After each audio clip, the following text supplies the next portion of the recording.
Grupo IPS, tu seguridad desde una nueva perspectiva, presenta El futuro de todo. El futuro de todo, con Efrén Flores. Bienvenidos a El futuro de todo, el programa que ve hacia adelante. Soy Efrén Flores, dándoles la más cordial de las bienvenidas a un programa más de El futuro de todo. En esta ocasión vamos a sostener la segunda parte de la entrevista con Ken Smith, vicepresidente de Política Económica de la International Chamber of Commerce Capítulo México, o ICC México, sobre el tema precisamente del programa que presentó la ICC con todos sus vicepresidentes y especialistas sobre la economía mexicana, el plan de gobierno, como lo ven ellos, para el periodo 2025-2030. Bienvenido nuevamente, Ken, aquí a El futuro de todo. Ken, entonces, para recibir nuevos flujos crecientes de inversión privada nacional, inversión extranjera directa, así como de nearshoring, el tema energético es de lo más importante, ¿verdad? Tocabas el tema energético, ahí hay dos vertientes muy importantes. Uno, la competitividad, eficiencia y tecnología del sector depende de la inversión. Y ya se demostró que el Estado por sí solo no puede sacar adelante a Pemex ni a CFE. Se necesita, en ese sentido, eficientar el sector energético, traer inversión en capital productivo de otros países y de actores privados en México para complementar, para ir de la mano con el gobierno haciendo que crezca el sector energético. ¿Por qué? Porque es esencial para la competitividad del país, todos los sectores productivos utilizan energía y es esencial para las empresas que deciden dónde invertir en el mundo el tener acceso garantizado a energía y sobre todo, crecientemente, energía renovable, porque se los exigen sus inversionistas y porque crecientemente estamos viendo que en los países desarrollados, Estados Unidos, en los países de la Unión Europea, a la vuelta de la esquina nos van a imponer impuestos al carbono en frontera si los productos que se exporten de México a cualquier país del mundo no son producidos a partir de energía renovable. Y eso es algo que no es una moda, es una tendencia mundial que llegó para quedarse y tenemos que estar a la altura de entender este reto y de verdad empezar, porque ya vamos tarde, con esta transición hacia la renovable. O sea que no es nada más el hecho de que violemos los compromisos del TEMEC, que a todas luces los esfuerzos de contrarreforma con la ley de la industria eléctrica violan esos principios del tratado, sino además de que si violamos el TEMEC podemos tener represalias multimillonarias en contra de nuestras exportaciones, está el factor que es aún más importante, que es si tú no tienes un sector energético eficiente, abierto, transparente, las empresas que están decidiendo dónde invertir van a ver eso como un obstáculo muy importante. Entonces ya lo estamos viendo en el norte, como bien señalas, por ejemplo, hay una enorme demanda de parques industriales, ha crecido enormemente la demanda en el Bajío y en el norte del país. Lo que está sucediendo con muchas empresas es que no tienen la garantía en ciertos lugares de nuestro México que se puedan instalar y tener un acceso garantizado a la red eléctrica de nuestro país o acceso garantizado a gas natural. Sí se da en ciertos estados, hay esfuerzos e inversiones importantes en Nuevo León, en Chihuahua, Baja California, Sonora, pero tenemos que replicar esto en otras regiones del país, porque eso sí puede representar un obstáculo muy importante para el nearshoring y por lo tanto para la capacidad de seguir generando empleo y desarrollo en nuestro país. Así es, hay que hacer entender a nuestros amigos del auditorio que el transísmico, el corredor transísmico no es nada más un ferrocarril, es toda la infraestructura que se pensaba, que se quiere poner ahí en el transísmico, que van a ser parques industriales, parques por supuesto de investigación, parques de innovación, también de entrenamiento, educación, tanto técnica como profesional, para que haya tú mismo lo dijiste, los mexicanos bien preparados para poder competir en los mercados que exige las nuevas economías del siglo XXI. Trátese de la tecnología, trátese por supuesto, de otras actividades, como las que tenemos, digamos, pactadas dentro del TEMEC, que me acuerdo muy bien que las pactó todavía Ildefonso Guajardo Villarreal como secretario de Economía, antes de que entrara el gobierno de López Obrador, pero que firmó al final de cuentas el presidente López Obrador. Él fue el que firmó el TEMEC. Y es la parte de las medicinas, de la industria, de la investigación y del desarrollo de medicinas, de productos médicos, es decir, aparatos como por ejemplo, los respiradores, ¿no? Para no irnos más lejos. Correcto. Y también innovar y desarrollar la industria farmacéutica, en particular la farmacéutica genérica. Esperemos que en esta ocasión sí se entienda que va a ser importantísimo. Fíjate que es muy importante y tocas un tema que también en nuestro documento está reiterado en diversos rubros, que es la inversión en investigación y desarrollo e innovación tecnológica. Y algo con lo que ayuda el TEMEC de una manera muy importante es que además de añadir nuevos capítulos de disciplinas que no existían hace 30 años, por ejemplo, cuando se negoció el tratado, como es comercio digital, también se hizo una, digamos, actualización, modernización de capítulos ya existentes, y uno muy importante es el de propiedad intelectual. Y la razón por la cual es fundamental es porque gradualmente uno de los beneficios que estamos viendo del tratado es que te permite avanzar hacia una convergencia regulatoria en temas clave, y propiedad intelectual es uno de esos, es decir, la defensa de los derechos de propiedad intelectual son fundamentales porque nos estamos equiparando en México al régimen de protección de Estados Unidos y al de Canadá. ¿Y eso qué hace? Que fomenta la innovación, porque vienen disciplinas muy específicas contra la piratería, protección de patentes, protección de secretos comerciales, derechos de autor, etcétera, que te da, ante una economía moderna, ante una economía del conocimiento, una fortaleza y un atractivo muy importante con respecto a otras regiones del mundo.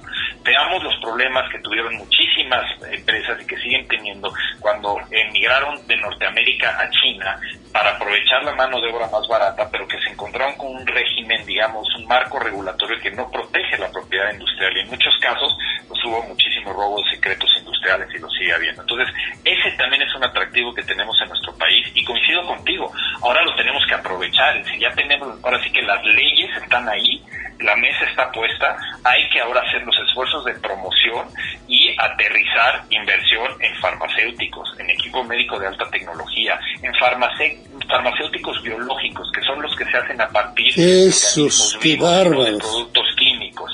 Y ahí, para esos productos que se producen en solo algunos países del mundo, las inversiones no son de $500 millones o $1,000 millones. Puedes estar hablando de hasta 5, 6 o 7 mil millones de dólares para desarrollar un nuevo medicamento biológico. Y es ahí donde tenemos que entrarle. Tenemos que dar ese brinco, no solo tecnológico en manufactura, digamos, avanzada en productos industriales como automotriz, aeroespacial, semiconductores, sino también en esta economía de la salud y del conocimiento, como son los medicamentos. Entonces, todo esto y las fortalezas que trae el TEMEC, los cambios que hicimos a nuestra ley, por eso me refiero a que la mesa está puesta. Ahora hay que implementar las políticas públicas, los reglamentos, por ejemplo, de la ley de la infraestructura y de la calidad, en materia de normatividad, de equipo médico, de muchos otros productos, para poder en ese sentido generar las condiciones de atraer inversión. Y se enfatiza muchísimo en nuestro documento, el futuro está en la innovación y en la investigación y desarrollo. Es que esa es la nueva economía, la economía del conocimiento. Ese es el nuevo capitalismo, el capitalismo del conocimiento. Ya no es el capitalismo del siglo XVIII ni del siglo XIX. Ese es el capitalismo, la economía del siglo del conocimiento. Esa palabrita hace toda la diferencia con el resto de las economías que hemos atravesado. La economía del conocimiento no la teníamos clara en 1994, cuando entró en vigor el TELECAN, el Tratado Norteamericano de Libre Comercio, en la primera etapa, la original, la que nació. Hoy por hoy ha cambiado eso drásticamente, y la economía del conocimiento es ya el común denominador de las empresas y de los países que están triunfando. cuando uno se pregunta por qué en 1 año y medio se logró sacar adelante una vacuna en contra del coronavirus, pues fue por la economía del conocimiento, fue por las estrategias del conocimiento y porque tenían la mano de obra preparada para poder, no solamente, o sea, el capital y la mano de obra preparadas para poder desarrollar esa vacuna que no teníamos la más remota idea cómo desarrollar, y salió con asegúnes y lo que tú quieras, Kenneth, pero tuvimos vacuna. Correcto. Y fue el primer país que lo sacó, Estados Unidos. Estados Unidos puede ser deficitario en algunas cosas, pero es el líder fundamental en tecnología. Ahí no se le acerca a China, ni mucho menos tampoco Europa Occidental. Entonces, aprovechemos esa cercanía, esa capacidad que tenemos. Y sabes lo último que yo diría de mi parte, para seguirte dejando hablar, esa simbiosis que ya tenemos con el resto de Norteamérica. Ya no somos socios comerciales nada más con Estados Unidos y Canadá. Hay una simbiosis entre los 3 países. Estados Unidos ya tiene parte del cuerpo en Estados Unidos y parte del cuerpo en México, y viceversa México. Eso es fundamental para poder crear mercados mucho más consistentes, más poderosos, que hagan de Norteamérica la región más poderosa del orbe. Sin duda, estamos en una situación donde Norteamérica puede en efecto ser la región más competitiva del mundo, y yo creo que parte del trabajo, que es en vías paralelas, por un lado el gobierno de México tiene que fortalecer esa integración económica con Estados Unidos y Canadá, y por otro lado hacer la tarea, por así decirlo, a nivel nacional, y encontrar estos mecanismos para fortalecer y crear las condiciones, digamos, para que crezcan nuestras empresas. Sobre todo, por ejemplo, un tema del cual cojeamos en México es que todavía el contenido nacional de nuestras exportaciones es muy bajo. En algunas industrias abajo del 15%. Entonces, estamos teniendo gran éxito exportador, pero lo que tenemos que hacer es cada vez más incorporar a las pymes. Y eso es algo que también se enfatiza, por ejemplo, en nuestro documento, cuando hablamos de una política de Estado para desarrollar el capital humano, desarrollar alianzas público-privadas para generar estas condiciones de que más empresas puedan capacitarse y crecer. Yo creo que estos son temas esenciales para que podamos así incrementar la productividad y la competitividad de nuestro país. Esto por un lado. Y por otro lado, por ejemplo, algo que también tenemos que enfrentar y que eventualmente se tendrá que discutir en el seno del TEMEC, es cómo de manera coordinada cooperar entre México, Canadá y Estados Unidos para enfrentar nuevas tecnologías y nuevos retos. Algo que mencionamos en el documento es analizar el impacto de la inteligencia artificial en todos sus ámbitos, porque hay un ámbito educativo, cultural, médico, militar, industrial, y todos estos impactos deben analizarse de manera integral, hacer una gestión de riesgos correcta, pero sobre todo encontrar la manera de aprovechar estas nuevas tecnologías para brindarle ese salto tecnológico a nuestro país. Y es así, con una, digamos, visión de Estado en materia de política industrial, y sobre todo, ¿sabes qué?, desarrollo regional para cerrar esta brecha entre el centro norte del país y el sur, que podemos ir avanzando. Entonces, lo que se pretende con el documento del ICC es trazar una hoja de ruta que pueda servir como un plan de acción para el siguiente gobierno de México, y sobre todo, no quiere decir que ahí lo que plasmamos en el documento es la Biblia de lo que se tiene que hacer al pie de la letra, sino más bien es un catálogo de los temas que consideramos más relevantes, donde el gobierno y el sector privado de la sociedad civil se sienten, trabajen y hagan una política de Estado de desarrollo sustentable a largo plazo. Yo creo que esos son los principales objetivos de lo que estamos persiguiendo en este documento. Y sabes también que, o sea, que se me hace muy importante del documento, o sea, a mí me dejó el sabor de es necesario sentarse a negociar. O sea, desde el primer momento, iniciativa privada y gobierno de la República Federal y estatales, ¿no?, se van a tener que sentar todos a negociar cómo pueden colaborar para poder impulsar el desarrollo de nuestro país y cómo pueden impulsar todas estas nuevas inversiones que se van a necesitar, que requieren muchísimo capital, y solamente el sector privado puede ayudar al sector público a generar ese capital. Cuando tú traes una economía deficitaria, o sea, en déficit fiscal, pues ya todo el mundo está con el temor de que se va a abrir un nuevo,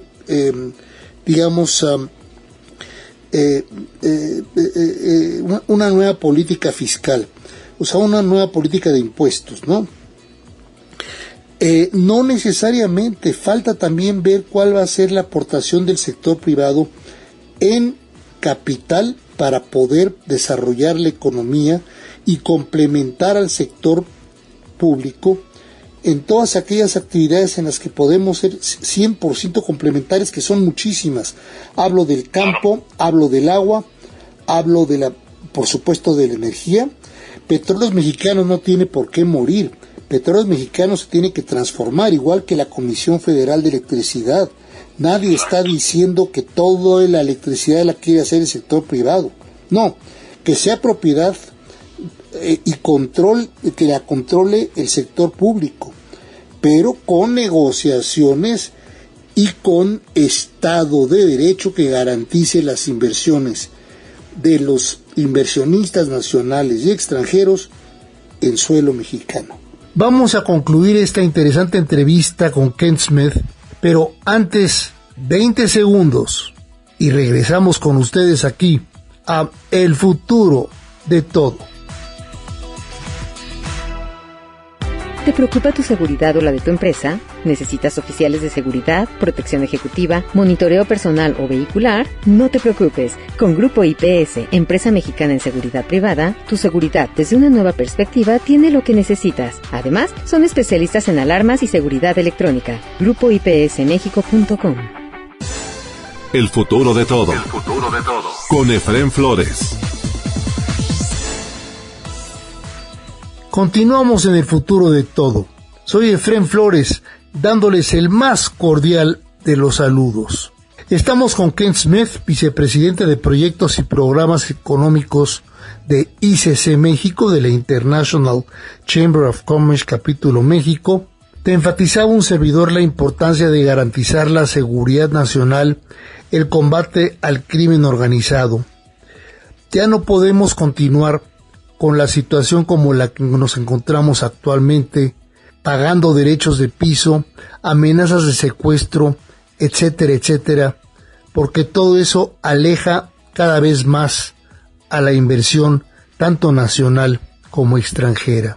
No, tienes toda la razón. Es un tema que tocamos de manera muy puntual en el documento, cuando hablamos de gestión de riesgos, el incrementar la seguridad en las carreteras. Estamos hablando de miles y miles, cientos de miles de millones de pesos que se pierden año con año en materia económica por el crimen organizado, por la merma de producto que es robado, por los costos que tienen que gastar las empresas en seguridad. ¿Sabes? El tema, por supuesto, que más nos duele es el impacto en la calidad de vida y en la seguridad física de nuestros trabajadores y nuestras familias. Entonces, ese es un tema puntual que debe atender el gobierno. Para todo esto que estamos hablando, el gran reto aquí es que se requiere presupuesto en materia de seguridad, presupuesto para lanzar una política industrial integral a nivel nacional. Y es por ello que enfatizamos mucho cerrar esta brecha, esta especie de distanciamiento que se dio entre el sector privado y el gobierno, con un falso debate de que el sector privado no estaba ayudando, digamos, o no quería contribuir al bienestar del pueblo, mientras que el gobierno era su principal objetivo, cuando en realidad tenemos que ir de la mano. Necesitamos al gobierno por parte del sector privado para regular, para cuidar el bien público, para garantizar ciertos beneficios para la población en materia educativa, en materia de seguridad, en materia de salud, y el gobierno necesita al sector privado para contribuir con estas alianzas público y privadas, con inversión productiva en sectores clave, donde ya se demostró que solito no puede el gobierno, ¿no? Como es en el sector energético. Entonces, es esta simbiosis, es este regreso a trabajar de manera cooperativa entre gobierno y sector privado lo que estamos recomendando. Entonces podemos empezar a compaginar ideas y trazar este nuevo modelo de cooperación público-privado. Obviamente, uno de los retos que va a tener el gobierno es que, derivado de toda esta austeridad, en mi opinión excesiva, que implementó el gobierno durante el sexenio de López Obrador, se perdió mucha gente valiosa en áreas técnicas de la Secretaría de Hacienda, del Banco de México, de la Secretaría de Economía. Un área que conozco muy bien, negociaciones comerciales, se eliminaron casi 70% de las plazas de negociación. Tenían la memoria histórica desde la época del Telecán. Todo eso se va a tener que reconstruir y va a requerir presupuesto. Claro que hay gente valiosa, ¿no? Y sí, es necesario trabajar con ellos y también enviar este mensaje. Es necesario que se reestructure y se fortalezca la capacidad técnica del gobierno federal. Y te digo una cosa, además de eso que acabas de decir, es necesario que se reestructure toda la infraestructura institucional de nuestro país. Es decir, fortalecer nuevamente todas las secretarías de Estado y volver, por supuesto, a darle poder a instituciones como, por ejemplo, no se diga el INE, no se diga el INAI, no se diga todos los organismos autónomos constitucionales, pero también, por ejemplo, el CONACYT, que es muy importante para generar, mano de obra inteligente, mano de obra bien preparada y capacitada. Y la educación tiene que cambiar drásticamente para cumplir buena parte de lo que ustedes están proponiendo. Sin buena educación no va a haber buenos profesionistas y mano de obra adecuada para poder cumplir con todo lo que es la economía del conocimiento. Así es, Efraín, y además la educación es fundamental, es el pilar de todo lo que podemos pretender lograr con nuestra población, el desarrollo de México, y también lo que acabas de mencionar, y que lo mencionamos en nuestro documento, es decir, la importancia de mantener la autonomía de la división de poderes, en particular del Poder Judicial, y también de los reguladores autónomos, porque esos contrapesos para garantizar expertise técnico en materia de telecomunicaciones, por ejemplo, a través del IFT, o en materia de competencia económica, a través de la COFESE, es esencial. Es esencial para abrir mercados, para garantizar que pequeñas y medianas empresas y actores que no son los dominantes en el mercado puedan entrar y ejercer su actividad, innovar, traer nuevos productos y generar competencia en el país. Todo eso es esencial y hay que darnos cuenta de, nuevamente, deshacernos de este falso debate donde se habla de intereses creados en estos órganos autónomos, etcétera. Es al revés.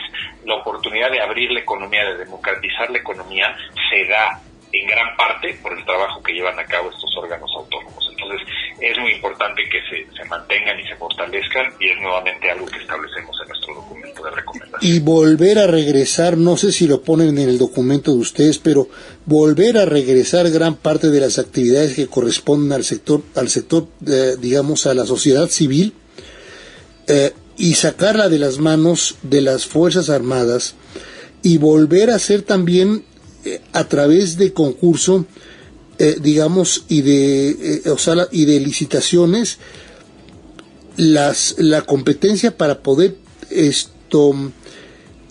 darle fuerza a los contratos que saque el gobierno por X o Y producto o por X o Y empresa, o sea, actividad económica, que sea a través de competencia y que no sea a través de asignación directa como lo están haciendo ahorita, y que además la cierran y no sabemos ni siquiera quiénes son los que están haciendo esa asignación directa.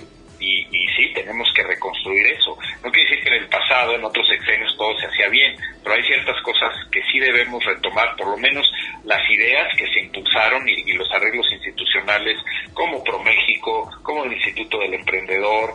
Obviamente se va a requerir, creo yo, un fortalecimiento de nuestra ley de adquisiciones y obras públicas, justamente para garantizar la transparencia, reducir la corrupción y en ese sentido generar más oportunidades. Repito, la clave en nuestro país para las pequeñas y medianas empresas. Muchas gracias a Ken Smith, vicepresidente de Política Económica de la International Chamber of Commerce, capítulo México, y socio director de Agon Economía, Derecho, Estrategia, y quien fue principal negociador del TEMEC o USMCA, como le quiere usted llamar.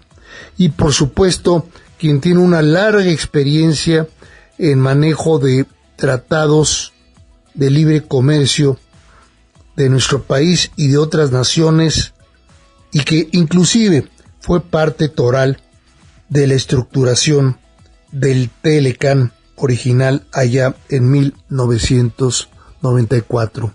Si usted quiere conocer más acerca de Ken Smith o de ICC México, digite el sitio de internet que aparece aquí en la portada específica de este podcast del futuro de todo.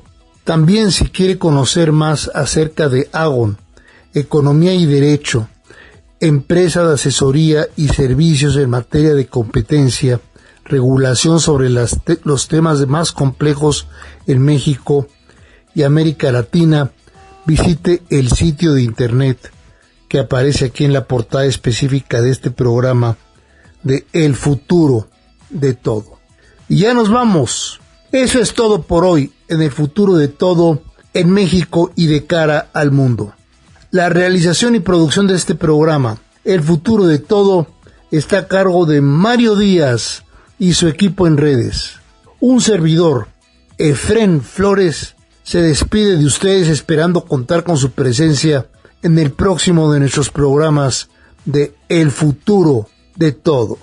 Hasta entonces. Grupo IPS, tu seguridad desde una nueva perspectiva, presentó El futuro de todo. El futuro de todo. Con Efrén Flores.